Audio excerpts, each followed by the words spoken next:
Olá a todos, bem-vindos ao meu canal, de regresso para mais um vídeo de Química do 10º ano, este vídeo com a introdução da Lei de Avogadro e volume molar de gases nas condições PTN. Neste vídeo farei assim uma pequena abordagem sucinta a esta Lei de Avogadro e ao volume molar de gases nas condições PTN e resolverei depois dois exercícios simples para entendermos esta ideia. Depois em próximos vídeos resolverei exercícios um bocadinho mais complexos. Esta introdução será assim uma introdução rápida, só com os conceitos básicos, porque vocês depois mais à frente voltarão a esta ideia estudando algumas experiências de variação de pressão, temperatura e por isso, nesta primeira abordagem, eu vou ser o mais sucinto possível. Bem, a Lei de Avogadro, que é este senhor que está aqui, este homenzinho, um dos maiores cientistas da história da humanidade, diz-nos o seguinte, volumes iguais de quaisquer gases, quer dizer, para todos os gases esta relação se verifica sempre que temos volumes iguais nas mesmas condições de pressão e temperatura, e essas mesmas condições de pressão e temperatura é aquilo que designamos de condições PTN, que significam condições de pressão, daí o P, de pressão, e T de temperatura, normais, aquilo é nas condições de pressão e temperatura normais. E qual é essa pressão normal? É exatamente a pressão que equivale a uma atmosfera. A atmosfera é uma das unidades de medir a pressão, e a temperatura que se considera nestas condições PTN é uma temperatura de 0 graus ou então de aproximadamente 273 Kelvin, que é a conversão de 0 graus para Kelvin. Bem, sempre que estão perante as condições PTN, nós estamos perante estas condições normais de pressão e temperatura, onde a pressão é uma atmosfera e a temperatura é exatamente 0 graus ou 273 Kelvin. Nestas condições de pressão e temperatura normais, volumes iguais de gases contêm o mesmo número de partículas.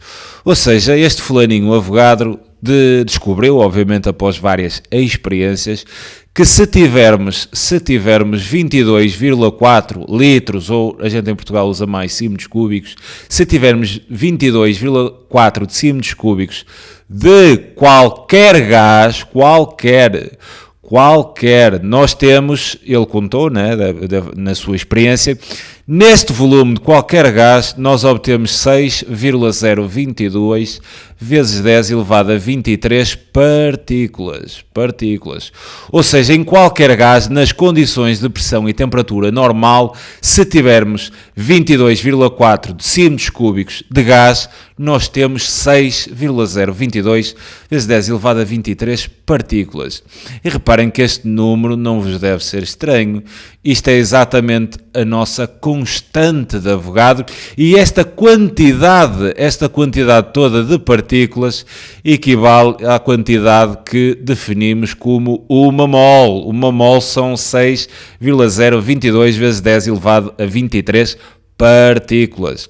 Sendo assim, nós podemos dizer que numa mol de gás, e aqui obviamente falamos qualquer gás a conter exatamente 22,4 decímetros cúbicos desse mesmo gás, de qualquer gás, ok? Sendo assim, nós podemos falar aqui no volume de uma mol, ou seja, uma mol de gás tem 22,4 decímetros cúbicos, então nós podemos falar num volume molar, que é o volume de uma mol. O volume molar de qualquer gás, atenção, nestas condições PTN, se estiverem fora das condições PTN, o valor já não é o mesmo, ok? Então, o volume molar de qualquer gás nas condições PTN é sempre igual a 22,4 decímetros cúbicos por mol, ok? Esta ideia é extremamente importante, é extremamente importante aqui na lei de Avogadro e para vocês resolverem exatamente os próximos exercícios. Numa mol de gás contém exatamente um volume de 22,4, ou seja, o volume molar de qualquer gás é 22,4 decímetros cúbicos por mol. E desta igualdade nós vamos obter uma outra que também é muito usada, aliás vai ser mais usada do que esta, que é o volume de um gás. O volume de um gás há de ser simplesmente igual ao número de mols vezes o volume molar, ok? Do gás, que é 22,4. O que faz sentido, imaginem que têm uma mol de gás, se este ano for igual a 1, vocês têm uma mol. E uma mol de gás dá um volume de gás de 1 vezes 22,4 decímetros cúbicos. Se tiverem 2 mols de gás, né, qual é o volume de gás que tem? 2 vezes 22,4. Se tiverem 3 mols, então o volume de gás que têm é 3 vezes o volume molar, que será 22,4. Se tiverem 10 mols de gás, qual é o volume de gás que têm? 10 vezes 22,4 decímetros cúbicos. Ou seja, esta forma há de ser importante. Bem, visto isto, e foi assim mesmo de forma sucinta, obviamente que estas experiências foram bastante mais profundas e complexas, mas, quer dizer, eu apenas referi assim aqui um resumo rápido daquilo que vamos precisar nesta primeira fase para resolver os exercícios. Farei agora, assim em seguida, a resolução de 2 exercícios, simples, bem simples. O exercício 9, sabendo que nas condições de pressão e temperatura, né, nas mesmas condições de pressão e temperatura, um gás A ocupa o triplo do volume de outro gás B. Determina então a razão entre as quantidades dos 2 gases. Bem, aqui 2 coisas. Quando nos falam em razão vai ser o quociente entre aquilo que nos estão a questionar de ambos os gases, ou seja, a divisão. E o que eles querem é a razão entre as quantidades. E vocês devem saber que em química, sempre que vos pedem quantidades, estão-vos a pedir exatamente o número de moles. Ok? Então eu, para resolver este problema, eu vou pegar exatamente nesta definição que fiz aqui. Esta igualdade há de ser igual para todos os gases. Então eu sei que o volume do gás A será exatamente igual ao número de mols que eu tenho do gás A vezes o respectivo volume molar. Relativamente ao gás B, eu vou ter assim aqui um volume do gás B que vai ser igual ao número de mols do gás B vezes o respectivo volume molar. Será que nós sabemos que estamos nas condições PTN? Não nos dizem isso, dizem sabendo que nas mesmas condições de pressão e temperatura. Nós estamos nas mesmas condições de pressão e temperatura. E se estamos nas mesmas condições de pressão e temperatura, nós não podemos já dizer que o volume molar é 22,4, porque para isso precisávamos estar nas condições PTN.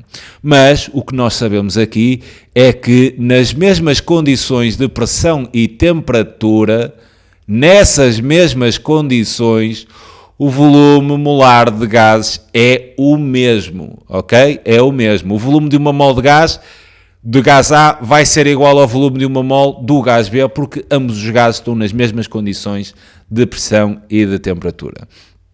Quer dizer que este volume molar terá de ser forçosamente igual ao volume molar do gás B, porque o volume de uma mol há de ser sempre igual, sempre que estivermos nas mesmas condições de pressão e temperatura. Bem, sendo assim, e eu vou ter que fazer agora a razão, né? Vou ter que dividir aqui ambos os números de mols, mas como é que fazemos isto? Reparem lá que eles nos dizem aqui algo mais. Dizem que sabemos nas mesmas condições, o gás A ocupa o triplo do volume do gás B. Então eu posso criar aqui esta igualdade. O volume do gás A é igual a 3 vezes, né, o volume do gás B. É isto que me dizem aqui. O volume de A é o triplo do volume de B. Então, antes de fazer aqui a divisão para obter a razão, eu vou substituir o volume de A pelo triplo do volume de B, obtendo assim o seguinte, quer dizer, vou ter assim, em vez de... Ok, deixa-me puxar aqui um bocado para baixo. Em vez do volume de A, eu vou substituir e vou ter 3 vezes o volume de B. Há de ser exatamente igual ao número de moles do gás A vezes o respectivo volume molar. Da mesma forma que vou ter o volume do gás B, que há de ser igual ao número de moles do gás B vezes o respectivo volume molar. Para obter a razão entre as quantidades químicas, e as quantidades químicas é o número de moles de A e o número de moles de B, eu vou pegar nestas duas igualdades e vou dividi-las membro a membro. Ok? Vou dividir aqui o primeiro membro, ou vou dividir os primeiros membros e vou dividir os segundos. E reparem que nesta divisão vocês têm aqui volume de B e volume de B, não é? Dá 1, ou seja, podemos cancelar. O mesmo podemos fazê-lo aqui relativamente ao volume molar, porque nas mesmas condições de pressão e temperatura, os volumes molares são idênticos. Podem ser diferentes de 22,4 se não estivermos na pressão de uma atmosfera e 0 graus. Mas vão ser iguais, disso não temos dúvidas. Sendo assim, e feitas as simplificações, nós vamos ter 3 sobre 1, que é igual a 3, ou seja, dividindo igual a número de moles do gás A a dividir pelo número de moles do gás B. Se pegarmos agora nesta igualdade e resolvermos em função do número de moles do gás A, nós vamos ter que o número de moles do gás A, reparem que N B que está a dividir, passa a multiplicar e ficamos então com 3 vezes o número de moles do gás B. E aqui está a relação que nos estariam a pedir. Sabendo que estão nas mesmas condições de pressão e temperatura, o gás A ocupa o triplo do gás B, determina a razão entre as quantidades dos dois gases. Está aqui, ou seja, o número de moles do gás A será 3 vezes maior que o número de moles do gás B. Sempre que vos pedirem uma razão ou uma relação, vocês vão dividir ambas as equações que tratam as vossas variáveis. Ok? Bem, agora na segunda questão, e obviamente que aqui reparem, não me daria muito jeito dividir já aqui, porque senão teria duas incógnitas, né? Teria o volume de A e o volume de B, e eu só queria ter o número de moles de A e o número de moles de B. Por isso é que depois procurei no exercício algumas relações, como neste caso, o gás A é o triplo do gás B, de modo a fazerem estas definições e a substituírem, de modo a poder cancelar as outras variáveis, ok? Eu depois tentarei fazer mais alguns exercícios destes de razão, que são bastante simples a partir do momento que percebemos a mecânica. Agora, exercício 11. Calcula o volume ocupado por 2 moles e meia, né, de néon nas condições normais de pressão e temperatura. Então tudo bem, quer dizer, estamos nas condições PTN. O que é que nos diz quando estamos nas condições PTN? Uma mole de gás ocupa exatamente um volume de 22,4 decímetros cúbicos, ou seja, o volume molar há de ser igual a 22,4 decímetros cúbicos por mole, ok? Sempre que estão nas condições PTN, sabemos imediatamente isto. Então pede-nos cálculo o volume ocupado por 2 moles e meia de néon. Então está certo, eu vou aplicar aquela forma. O volume do gás, neste caso de néon, há de ser exatamente igual ao número de moles de néon vezes o respectivo volume molar. Isto é só mesmo encaixar e fazer cálculos. Quer dizer então que o volume de gás de néon será igual ao número de moles, que são 2,50, vezes o respectivo volume molar, que são 22,4 decímetros cúbicos. Ou seja, isto efetuando os cálculos, vamos ter fazendo aqui os cálculos, 56,0 decímetros cúbicos, e temos assim então calculado o volume de néon se tivermos 2 moles e meia e se estivermos, muito importante, nas condições normais de pressão e temperatura. Okay? Se não estivermos nessas condições normais de pressão e temperatura, vocês nunca vão poder tomar isto em consideração. Okay? Se estivermos fora dessas condições normais de pressão e temperatura, o valor já não será 22,4, será outro. Por isso é preciso ter cuidado com isto. Bem, fico-me então por aqui nesta introdução, que fiz aqui à Lei de Advogado e ao Volume Molar. E fica desde já um grande abraço a todos, é sempre um prazer enorme poder ajudar